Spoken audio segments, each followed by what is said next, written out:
If you're finding sobriety hard, it's probably because of one of these 3 reasons. In fact, it's these 3 things that get people thinking about just abandoning recovery altogether. For those of you who are new here, I'm Amber Hollingsworth. I'm a master addiction counselor, and I've been helping people and families overcome addiction for 20 years now. And I created this YouTube channel to make sure that you always stay 5 steps ahead of addiction. The only way to beat addiction is through strategy. And today, we're going to be talking about just that thing. If you're finding yourself having a lot more cravings, thinking about using, drinking, or engaging in other addictive behavior, and you're not sure why or what to do about it, I want you to focus on these 3 items. And the first one is mindset. The words you choose matter. Even words that you don't even say out loud, but the words you use inside your own head. If you allow your focus to go towards negativity, that's going to shift your emotions towards negativity, which is going to create negative behavior, which is going to get you a negative response from the universe. Let me give you an example of what I mean. If you're not careful,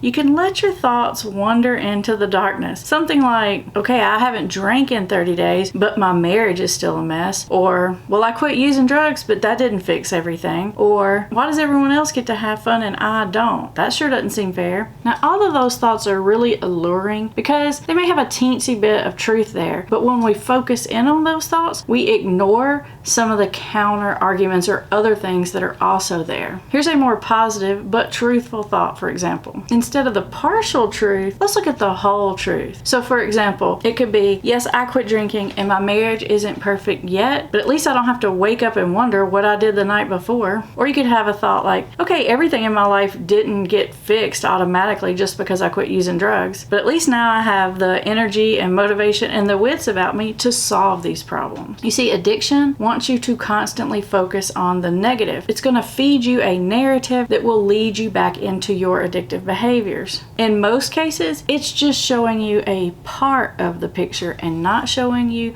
the whole picture. So I'm not telling you to just fill your head with sunshines and rainbows and be some kind of like complete optimist who's just like totally lying to themselves all the time. That's not what I'm saying at all. But I am challenging you to confront some of those automatic negative thought processes. Now, the second big factor that if it's not going right is going to lead you down the road to relapse, make you go backwards, is motivation. Keeping your motivation up is going to make recovery so much easier. In fact, it won't even feel hard. You'll feel excited about what you're doing. But it's important not to rely on willpower alone to get you there, because there are going to be days you wake up and you're not motivated, and maybe you don't want to go to your counseling session, or you don't want to have that difficult conversation with your wife. You're not always going to feel like it, and that's okay. That's totally normal. So what you want to do is you want to create an environment that will help you stay motivated. Surround yourself with people, places, things, thoughts, ideas, music that makes you feel encouraged, that makes you want to be the best you. Like, for example, maybe when you hear like the Eye of the Tiger song, you want to get your exercise on. So for example, a lot of people will make playlists that they use just for when they exercise or work out. It's like their workout playlist because they know when they hear this music, it's gonna get them pumped. That's what I'm telling you to do. Make your recovery playlist. Now that can be music, books, videos, meetings, people, church, whatever you want it to be, but surround yourself with the kind of influence that brings the best out in you, and the motivation will naturally come. It's a lot easier to do that and sort of program this automatic environment than it is to like pump yourself up every single day just by yourself from the inside.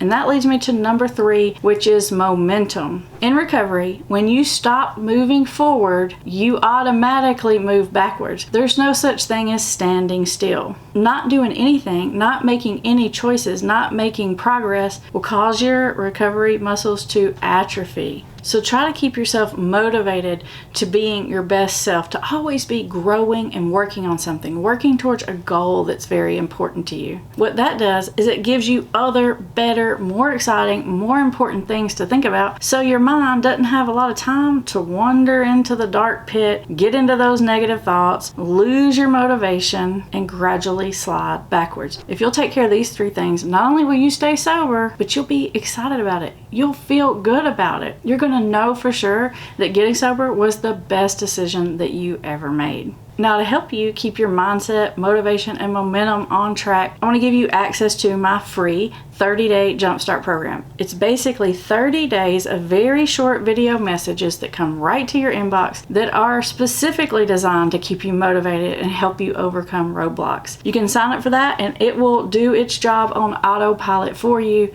which is the perfect example of create the kind of environment to keep you motivated. The link is in the description and I'll also put it right up here. All you have to do is click it. And up next, I want you to watch this video, which goes more in depth about recovery momentum.